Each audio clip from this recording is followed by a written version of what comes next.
అనగనగా ఒక ఊరిలో ఓ చాకలి ఉండేవాడు. అతనికి ఒక కుక్క, ఒక గాడిద ఉండేవి. గాడిద చాకలి మూటలను మోసేది. కుక్క చాకలి ఇంటికి కాపలా కాసి, అతనెక్కడికి వెళ్తే అక్కడకెళ్ళి తోడుండేది. ఒక రోజు రాత్రి అందరూ నిద్రపోతున్నప్పుడు చాకలి ఇంట్లోకొక దొంగ ప్రవేశించాడు. ఇది గమనించిన గాడిద కుక్కవేపు ఆశ్చర్యంగా చూసి, "నువ్వు దొంగను చూసి మొరగలేదెందుకు?" అనడిగింది. "మన యజమాని మనల్ని అస్సలు పట్టించుకోడు. గత కొన్ని రోజులలో నాకు సరిగ్గా తిండి కూడా పెట్టలేదు.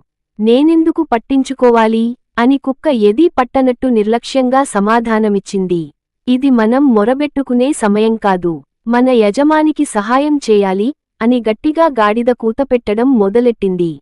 దెబ్బకు ఇంట్లో వాళ్లంతా లేచారు. దొంగ పారిపోయాడు. చాకలాడికి ఎవ్వరూ కనిపించకపోయేసరికి అనవసరంగా నిద్ర చెడగొట్టిందన్న కోపంతో గాడిదను బాగా కొట్టాడు. ఎవరి పని వాళ్లే చేయాలనే నీతి అప్పుడు గాడిదకు అర్థమయింది. ఈ వీడియో మీకు నచ్చినట్లయితే లైక్ చేసి షేర్ చేసి కామెంట్ చేయగలరు.